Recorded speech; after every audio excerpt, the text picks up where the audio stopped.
नमस्कार दोस्तों, बहुत बहुत स्वागत है आप सभी का हमारी 2 मिनट स्टोरी में। दोस्तों आज की कहानी बहुत ही खास है। आप सब लोग पूरी कहानी सुनिए, बताइए कहानी कैसी लगी और आप लोग ज़्यादा से ज़्यादा मेरे वीडियोज़ को शेयर कीजिए। ये सुनते हैं आज की कहानी। अपनी सहेली के बेटे के विवाह में मैं शामिल होने पटना जा रही थी। पटना से पुणे लौट रही थी कि रास्ते में बनारस में रहने वाली भाभी चाची की बहू से मिलने का बहुत मन हुआ। बचपन की कुछ यादों से वे इतनी जुड़ी थीं जो कि भुलाए नहीं भूल सकती। सो बिना किसी पूर्व सूचना के रास्ते में ही उतर गई। पटना में ट्रेन में बैठने के बाद ही भाभी से मिलने का मन बनाया था। घर का पता तो मुझे मालूम ही था, आखिर जन्म के बाद 19 साल में वहीं गुजारी थी। हमारा संयुक्त परिवार था। पिताजी की नौकरी के कारण बाद में हम दिल्ली आ गए थे। उसके बाद इधर उधर से उनके बारे में सूचना मिलती रही, लेकिन मेरा कभी उनसे मिलना नहीं हुआ। आज 25 साल बाद उसी घर में जाते हुए अजीब सा लग रहा था। इतने सालों में भाभी में बहुत परिवर्तन आ गया होगा। पता नहीं हम एक दूसरे को पहचानेंगे या भी नहीं। यही सोचकर उनके उनसे मिलने की उत्सुकता बढ़ती जा रही थी। अचानक पहुंचकर मैं उनको हैरान कर देना चाह रही थी। स्टेशन से जब ऑटो लेकर घर की ओर चली तो बनारस का पूरा नक्शा ही बदला हुआ था। जो सड़कें उस जमाने में सूनी रहती थीं, उनमें पैदल चलना तो संभव ही नहीं दिख रहा था।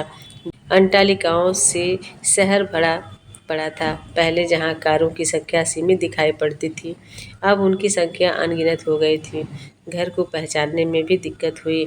आसपास की खाली जमीन पर अस्पताल और मॉल की माल ने कब्जा कर रखा था। घर के बाहर के नक्शे में कोई परिवर्तन नहीं था, इसलिए तुरंत पहचान गई। आगे क्या होगा, उसकी अनुभूति से ही धड़कनें तेज होने लगीं। डोरबेल बजाई, दरवाज़ा खुला। सामने भाभी खड़ी थीं। बालों में बहुत सफ़ेदी आ गई थी, लेकिन मुझे पहचानने में दिक्कत नहीं हुई।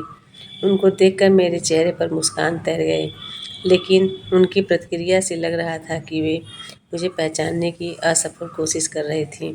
उन्हें अधिक समय दुविधा की स्थिति में न रखकर मैंने कहा, भाभी भाभी मैं पुनीता। थोड़ी देर में वो सोच में पड़ गई। फिर खुशी से बोली, अरे दीदी आप अचानक कैसे? खबर क्यों नहीं की? मैं स्टेशन लेने आ जाती। कितने सालों बाद मिले हैं।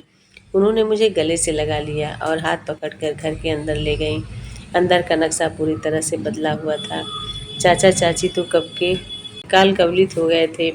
2 नंदे थीं, उनका विवाह हो चुका था। भाभी की बेटी की भी शादी हो गई थी। एक बेटा था जो ऑफिस गया हुआ था। मेरे बैठते ही वे चाय बनाकर ले आए। चाय पीते पीते मैंने उनको भरपूर नज़रों से देखा। मक्खन की तरह गोरा चेहरा अपनी चिकनाई खोकर पाषाण जैसा कठोर और भावहीन हो गया था।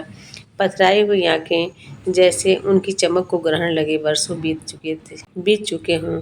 सलवटें पड़ी हुई सूती सफ़ेद साड़ी जैसे कभी उसने कलब के दर्शन ही न किए हों। कुल मिलाकर उनकी स्थिति उस समय से बिल्कुल विपरीत थी जब वे ब्याह कर इस घर में आई थीं। दोस्तों, जब समय विपरीत होता है तो हालात बद से बदतर हो जाते हैं, जैसे भाभी के हालात। देखते ही उनको मुझे ऐसा महसूस हुआ कि जैसे मेरा कलेजा फट जाएगा, क्योंकि भाई इस दुनिया से जा चुके थे और घर में कमाने वाला कोई नहीं था।